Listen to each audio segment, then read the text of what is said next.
आऊज़ुबिल्लाहि मिनश्शैतानिर्रजीम बिस्मिल्लाहिर्रहमानिर्रहीम। सबसे पहले मैं अपने तमाम व्यूअर्स को सलाम पेश करता हूँ।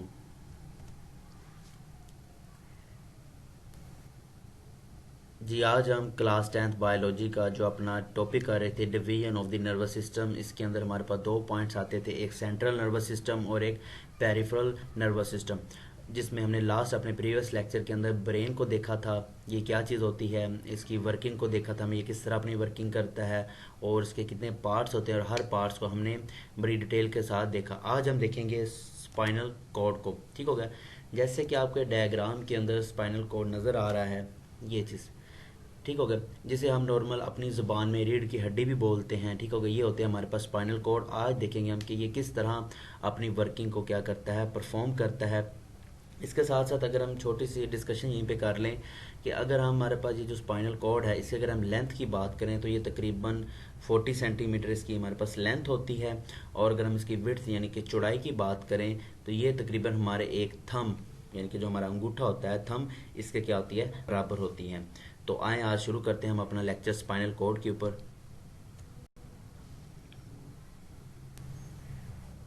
जी, सबसे पहले हम इंट्रोडक्शन में ये देखते हैं कि जो स्पाइनल कॉर्ड है ये हमारे पास, ये बेसिकली हमारे पास एक नर्व्स का क्या होता है, बंडल होता है, यानी कि एक पूरा गुच्छा होता है, बंडल होता है हमारे पास किसका, तमाम के तमाम नर्वसेस का। ठीक हो गया।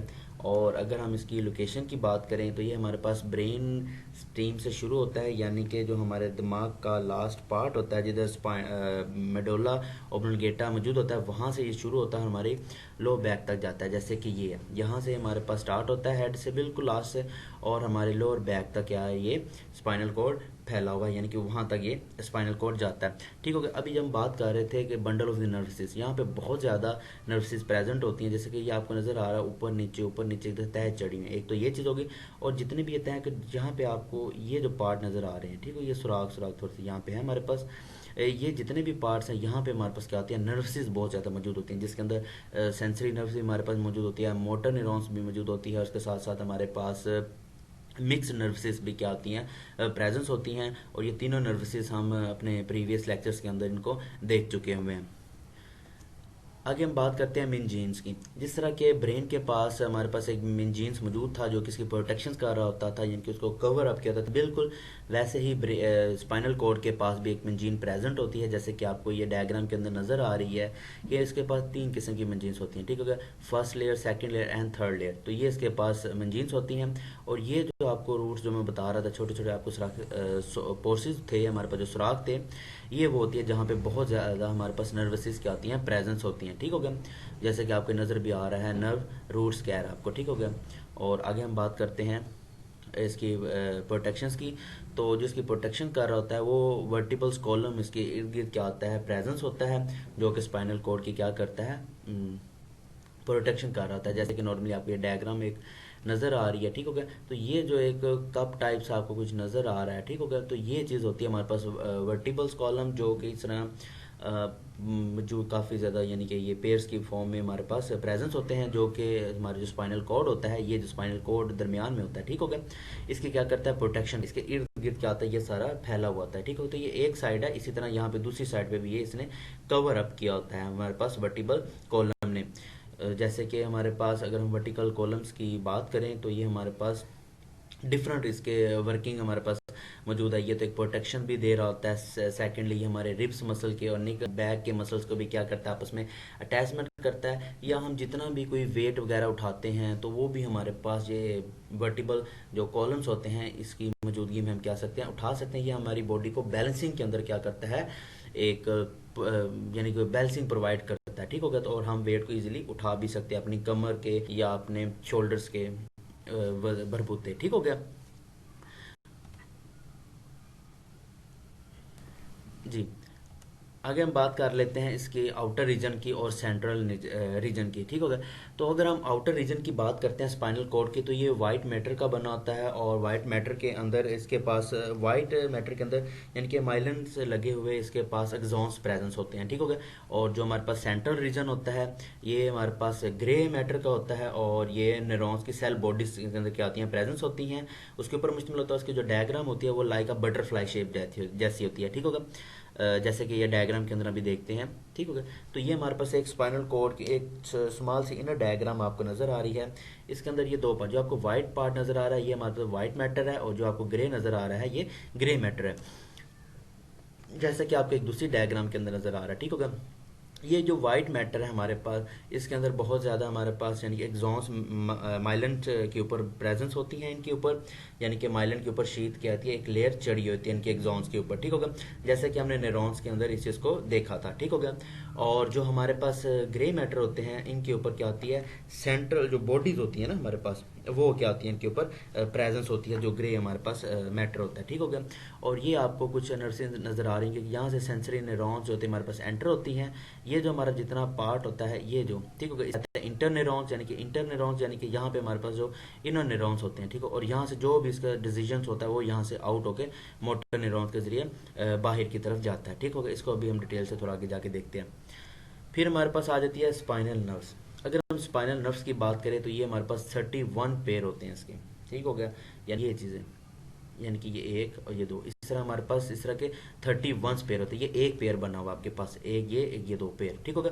इस तरह हमारे पास के 31 पेयर्स क्या होते हैं, आपस में मिक्सअप होते हैं। और ये मिक्स नर्व्सेज होती हैं क्योंकि इसके अंदर हमारे पास सेंसरी और मोटर न्यूरॉन्स दोनों प्रेजेंस होती है, जैसे कि आपको इस डायग्राम के अंदर भी नजर आ। इसके अंदर हमारे पास सेंसरी न्यूरॉन्स भी प्रेजेंस है और मोटर न्यूरॉन्स भी प्रेजेंस है। ठीक हो गया।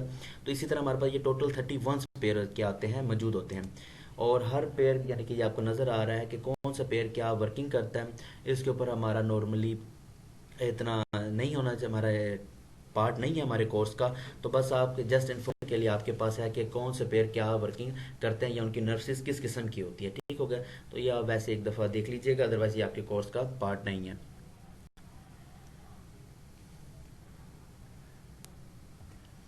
आगे हम बात करते हैं इसके रूट्स की। जो हमारे पास स्पाइनल नर्व्स है इसके आगे कुछ रूट्स होती हैं। ठीक हो गया। अब रूट्स में हमारे पास क्या आती हैं, अभी हमने बात की कि मिक्स्ड होती हैं। क्यों, एक हमने अभी देखी है कि एक हमारे पास होती है जो इनर हो रही होती है वो हमारे पास सेंसरी होती है, जो आउट हो रही होती है वो मोटर न्यूरॉन्स होती है। ठीक है, मोटर नर्व्स होती हैं। अब ये जो नर्व्स हैं इसके हमने नाम दिए हुए हैं डोर्सल रूट्स और वेंट्रल रूट्स। ठीक है, ये हमारे पास डोर्सल रूट होती हैं और ये हमारे पास वेंट्रल रूट्स होती हैं। ठीक हो गया। अब जो हमारे पास डोर्सल रूट्स होती हैं हमारे पास, इसके अंदर बहुत ज़्यादा सेंसरी हमारे पास एक्सॉन्स मौजूद होते हैं और हमारे पास गैंग्लियंस प्रेजेंस होते हैं। ठीक है, गैंग्लियंस बिल्कुल हमारे पास ये न्यूरॉन्स की तरह ही होता है, लेकिन इसकी सेल बॉडी हमारे पास मौजूद होती है। लेकिन सेल बॉडीज़ के आउटर हमारे पास बहुत ज़्यादा जो एक्सॉन्स होते हैं वो बड़े क्लस्टर की फॉर्म में, यानी कि गुच्छे की फॉर्म में बहुत ज़्यादा मौजूद होते हैं। ठीक हो गया। तो उसे हम गैंग्लियन कहते हैं ये भी, और जो सेंसरी न्यूरॉन्स होता है ये प्रेजेंट होता है। ये जो आपको पार्ट नज़र आ रहा है हेल्दी टाइप सा, एक करली जो आपको आ रहा है सर्कल टाइप की, यहाँ पे हमारे पास गैंग्लियंस क्या आते हैं, गैंग्लाइंस क्या आते हैं, प्रेजेंस होते हैं। ठीक हो गया। ठीक है, गैंग्लियन हमारे पास यहाँ पे प्रेजेंट्स होते हैं। और इसी तरह हमारे पास ये जो आपका नर्व आ रही है ये हमारे पास होती है सेंसरी नर्व्स होती है। इसी तरह हम वेंट्रियल रूट्स की बात करें तो यहाँ पे हमारे पास सिर्फ और सिर्फ क्या आती है, मोटर न्यूरॉन्स क्या आती हैं, प्रेजेंस होती हैं। ठीक है, लेकिन यहाँ पे आपको कोई भी ऐसे गैंग्लियन जैसी कोई भी पार्ट सर्कल नज़र नहीं आ रहा। ये हमारे पास जो गैंग्लियन होता है ये हमारे पास सिर्फ डोर्सल रूट यानी जहाँ हमारी सेंसरी एक्सॉन्स होती हैं वहाँ पे ये प्रेजेंस होती है। ठीक हो गया।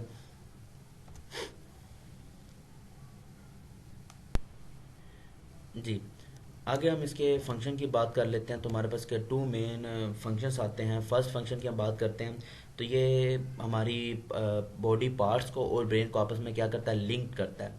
ठीक होगा। यानी कैसे लिंक करता है, यानी कि स्पाइनल कोड यानी कि जो भी बॉडी से या पार्ट ऑफ बॉडी से हमारे पास जो मैसेज आ रहा होता है वो स्पाइनल कोड को रिसीव होता है। स्पाइनल कोड फर्दर इसे आगे लेके ब्रेन की तरफ जाता है। फिर ब्रेन से जो भी मैसेज आता है उसको वापस लेकर पार्ट्स ऑफ बॉडी की तरफ आता है। तो आप कह सकते हैं कि ये एक एज अ पोस्टमैन का काम कर रहा है, यानी कि पार्ट्स ऑफ बॉडी से अपना मैसेज रिसीव करता है और मैसेज को लेने के बाद ये ब्रेन के पास जाता है। फिर ब्रेन जो भी इन्हें मैसेज देता है उसको लेकर फर्दर वो पार्ट्स ऑफ बॉडी तक क्या आता है, इसको पहुंचाता है। ठीक हो गया। इसी तरह हमारे पास अगर इसके दूसरे फंक्शन की बात करें तो ये एज अ कोऑर्डिनेटर के तौर पे भी काम करता है।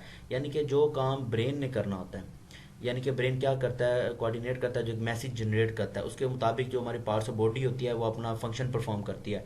तो कुछ हमारे पास सिंपल रिफ्लेक्सेस आती हैं, उसके अंदर स्पाइनल कोड अपनी वर्किंग करता है। मैं छोटा सा आपको हिंट दे देता हूँ। जैसे कि नॉर्मली आप किसी भी गर्म चीज़ को हाथ लगाते हैं, ठीक हो गया, हाथ लगाते साथ या फ़ौरन अपना हैंड जो होता है वो पीछे की तरफ खींच लेते हैं, ठीक हो गया। अब ये जो पीछे की तरफ इतनी जल्दी खींचा आपने, वो काम आपका स्पाइनल कॉर्ड ने परफॉर्म किया होता है, ठीक है। लेकिन आपको जो पेन होती है वो कुछ सेकंड, माइक्रो सेकंड या कुछ सेकंड के बाद फील होती है आपको, यानी कुछ सेकंड बाद आपको एहसास होता है कि मुझे यहाँ पे पेन हो रही है, तब आपके ब्रेन को मैसेज आता है जब आपको पेन होती है। लेकिन जो आपने हाथ पीछे किया है उस वक्त आपको कोई पेन या किसी किस्म की फीलिंग नहीं आ रही होती, तो वो जो फंक्शन होता है वो हमारा स्पाइनल कॉर्ड क्या करता है, परफॉर्म करता है। इंशाल्लाह इसको हम आगे जाके रिफ्लेक्स एक्शन, हमारे पास एक टॉपिक आएगा, उसके अंदर हम देखेंगे कि स्पाइनल कॉर्ड किस तरह ये अपनी वर्किंग करता है, कि ब्रेन को भी पता ही नहीं था, लेकिन जो स्पाइनल कॉर्ड है इसने अपना जो वर्किंग थी वो कर ली हुई है, ठीक हो गया।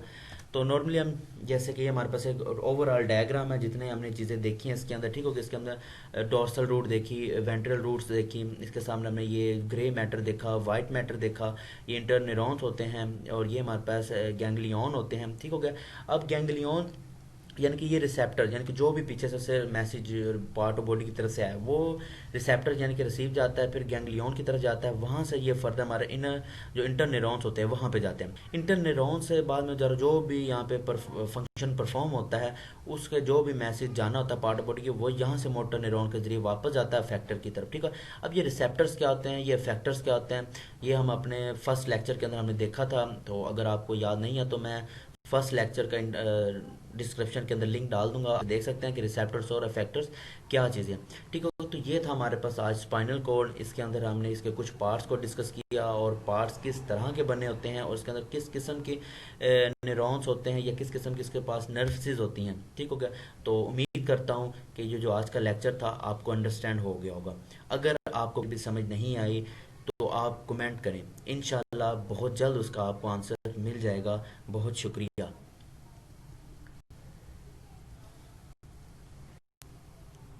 वीडियो अच्छी लगी है, लेक्चर की समझ भी आ रही है तो लाइक करें, कमेंट करें, और अगर अभी तक आपने मेरा चैनल सब्सक्राइब नहीं किया तो मेरे चैनल को भी सब्सक्राइब करें, और साथ लगे छोटे से बेल आइकन को लाजमी प्रेस करें, ताकि मेरी आने वाली हर वीडियो या लेक्चर आप तक पहले पहुंच सके।